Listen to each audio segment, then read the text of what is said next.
Baik, Assalamualaikum warahmatullahi wabarakatuh. Nama saya Muhammad Dafadi Bayhaqi. NPM saya 2206200-365. Di sini saya akan menjelaskan hasil dari penelitian saya yang berjudul Hubungan Antara Hukum dan Moral dalam Islam. Jadi,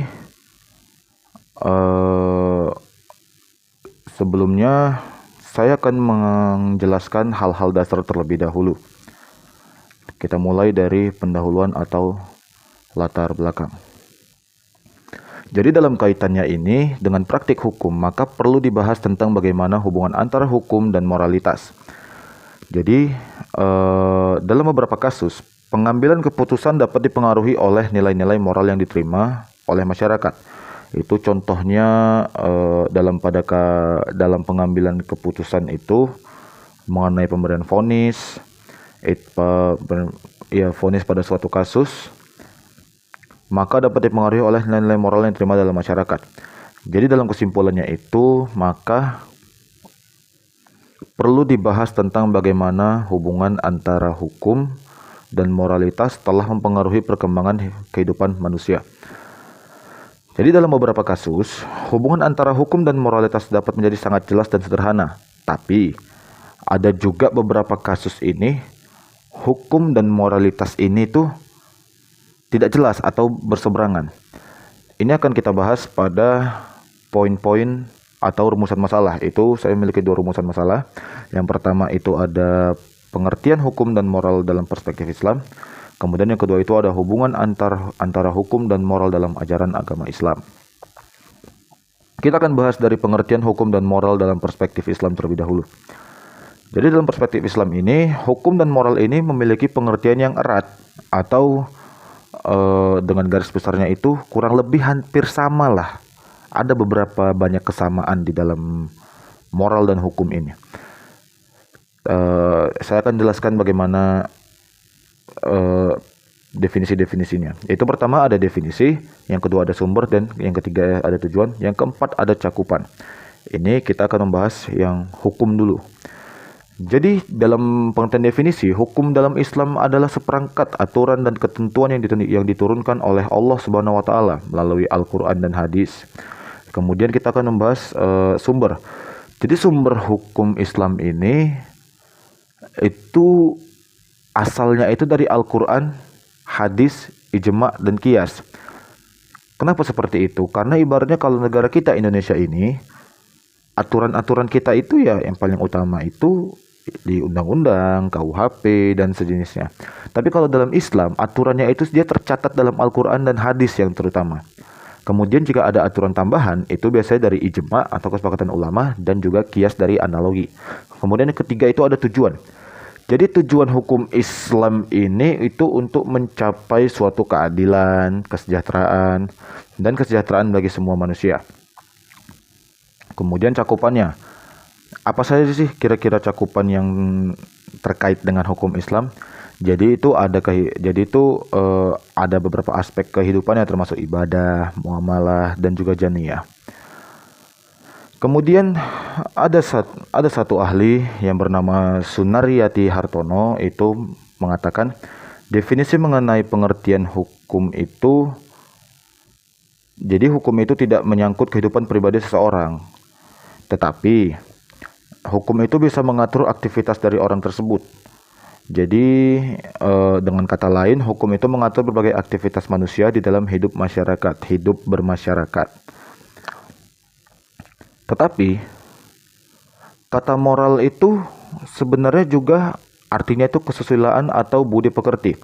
Seperti yang dikatakan oleh WJS Purwardaminta. Itu mengatakan bahwa moral itu adalah ajaran tentang baik buruk perbuatan dan kelakuan. Jadi ada nih padanan dari kata itu dalam Islam, yaitu al-akhlak atau al-adab.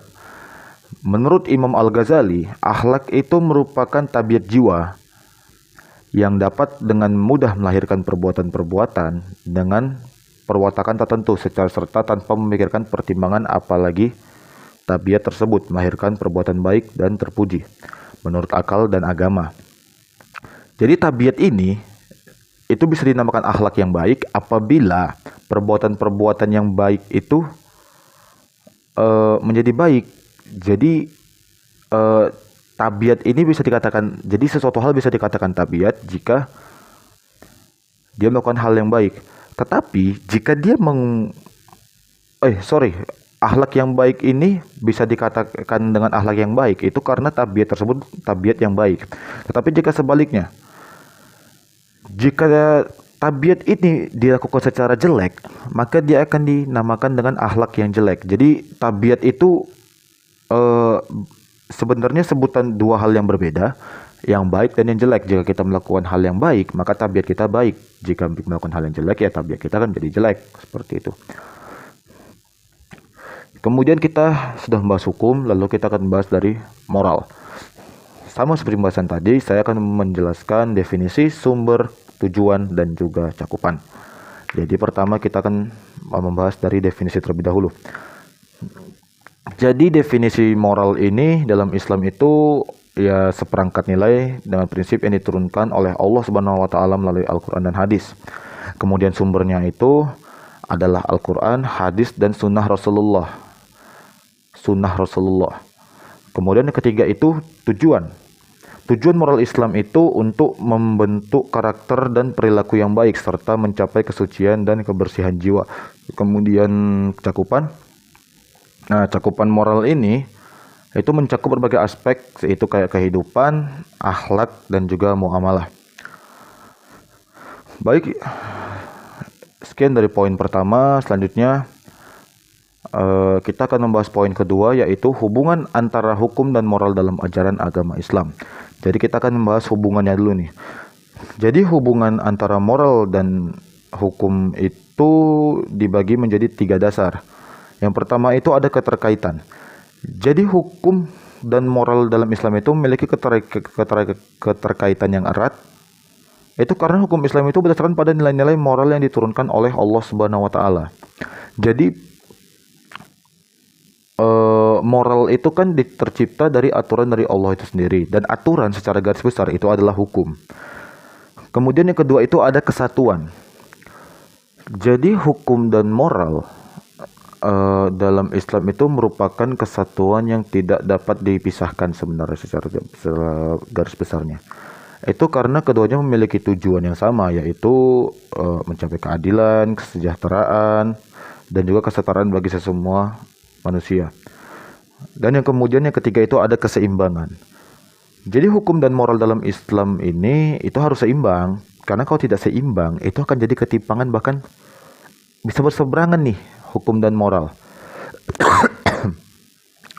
Karena hukum Islam itu tidak hanya mengatur perilaku manusia, tetapi juga membentuk karakter dan moralitasnya. Jadi secara garis besar itu kalau seseorang itu ingin bermoral, maka dia itu dapat menggunakan norma moralitas untuk mencapai keinginannya tersebut. Terdapat hukum yang membebankan sesuatu itu harusnya itu mutlak. Jadi suatu imperatif kategoris, seseorang yang bermoral, senang atau tidak senang, maka dia itu harus menyesuaikan perbuatan-perbuatan Anda dengan norma moralitas. Karena itu hukum dan moral harus berdampingan. Karena jika tidak, seperti saya bilang tadi, dia akan berseberangan. Kayak ibaratnya, rasa kasihan itu kan sebagian dari moral. Kalau hukum itu sangat kejam, tetapi harus disesuaikan dengan moral, itu jadi berseberangan. Maka ini harus digandengkan dia. Jangan sampai berseberangan. Jadi moral itu sebenarnya juga kalau dibilang itu pokok dari hukum tersebut. Jadi tidak pernah ada pemisahan total hukum dari moralitas. Itu seperti yang dikatakan oleh Friedman sebagai dikutip oleh Puspor Prodojo. Jadi sekian juga dari poin B. Selanjutnya ini adalah kesimpulannya. Jadi kesimpulan pertama itu, hukum dalam Islam adalah himpunan petunjuk yang mengatur tata tertib masyarakat. Sedangkan moral itu berkaitan dengan ajaran tentang baik dan buruk. Jadi yang hukum ini tata tertib, moral ini tentang baik dan buruk. begitu. Jadi itu keduanya memiliki peran penting dalam membentuk perilaku individu dalam masyarakat, tapi dengan konteks keadilan dan kesejahteraan.